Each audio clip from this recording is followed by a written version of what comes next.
Quisiera preguntarle por su trabajo como validador de Practicum Script. Vale, pues el trabajo como validador ha sido un trabajo realmente agradable, ha sido un trabajo en lo que he tenido que hacer ha sido pues, ver que todas las contestaciones, todas las posibilidades, todas las opciones que había para un determinado caso diagnóstico, un determinado caso orientado hacia lo que es las pruebas diagnósticas, hacia el tratamiento, pues estuvieran dentro de lo adecuado, de lo científicamente correcto y que no hubiera ningún tipo de error.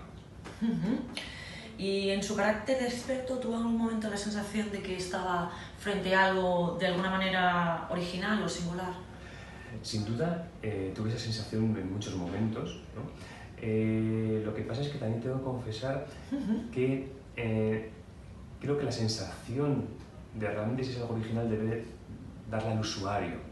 Sí. Yo desgraciadamente estoy sesgado, porque como he sido validador, he visto desde las tripas, desde el interior, lo que es el sistema, entonces ya verlo desde fuera no es lo mismo. Y creo realmente que quien tiene que decidir si esto es realmente una herramienta original, que yo creo que sí que la es el usuario.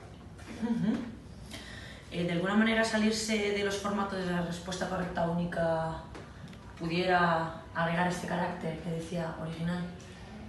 Siempre que nos salimos de lo tradicional ya es un impacto diferente que nos ayuda a aprender, y siempre que el aprendizaje es ameno aprendemos muchísimo mejor.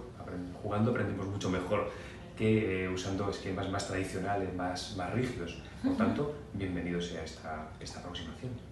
Muy bien. ¿Y cómo considera usted que debemos afrontar los pacientes que se salen de las guías clínicas? Digamos, por ejemplo, pacientes con comorbilidades, pluripatológicos, etcétera, etcétera. Pues lo primero que tenemos que afrontarlas todos los días, porque son probablemente el 80-90% de nuestros pacientes. Por tanto, una herramienta en que nos damos otras opciones diferentes a lo que es lo rígido de las guías es bienvenida, por supuesto. ¿Qué es el criterio médico en ese tipo de contextos? Pues el criterio médico es el criterio más difícil. Es, como me gusta decir a mí, ese criterio que sale ya de la ciencia y entra dentro de lo que es el arte, y es cuando el médico tiene que decidir cuál es la mejor relación entre lo que va a recibir el paciente como tratamiento y los riesgos de ese tratamiento, y es donde realmente un médico se comporta como médico. Un médico que solamente sigue guías realmente no es un médico, es un aplicador de recomendaciones exclusivamente. Mientras que un médico que tiene que tomar decisiones, y Practicum yo creo que ayuda en la toma de estas decisiones, pues es cuando realmente el médico se comporta como tal. ¿Y el ojo clínico dónde encaja en este tipo? El ojo clínico no existe, simplemente experiencia acumulada, ¿no? Que te ayuda a tomar decisiones, la más correcta de las decisiones, en poco tiempo. No es nada, no es un don, es simplemente pues, un aprendizaje. ¿Observa algún caso entre los casos que presenta, bueno, algún caso puente, digamos, entre los casos que se presentan en el simulador, sabemos que son casos reales, y la práctica diaria existencial? No, yo desde luego los casos que he tenido oportunidad de validar son casos que puedes encontrar perfectamente, te encuentras perfectamente en tu consulta de todos los días. No hace falta ni ser ningún súper especialista ni nada por el estilo para encontrar este tipo de casos en tu consulta sentado delante de ti. Ajá, excelente. ¿Por qué cree que es necesario entrenar las habilidades de razonamiento clínico a lo largo de toda la vida profesional? Porque es una forma de estudiar más amena que la forma de estudiar tradicional. Y la evaluación de competencias, más allá de la residencia, el especialista, ¿por qué debe seguir en este camino? Nuestra formación es una formación que es probablemente de las más continuas de cualquier tipo de carrera, no estamos constantemente formándonos. La cuestión es que la formación la podemos recibir de muchas maneras diferentes, y cuanto más amena esa formación, pues lógicamente mejor recibida es. Experimentar en un entorno libre de consecuencias, digamos,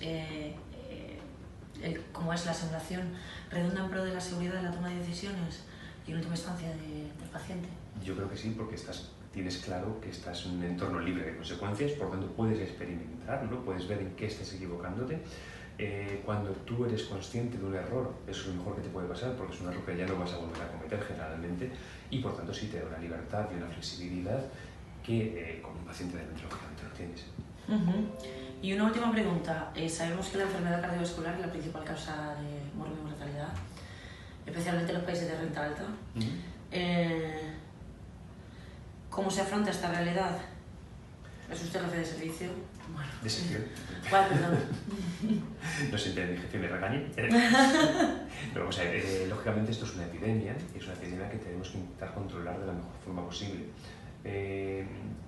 Desgraciadamente todo lo que hacemos los cardiólogos es poner parches a una enfermedad que no es curable, ponemos solamente remedios parciales, y lo que mejor podríamos hacer es mentalizarnos como sociedad y empezar a tener hábitos sanos desde que somos niños.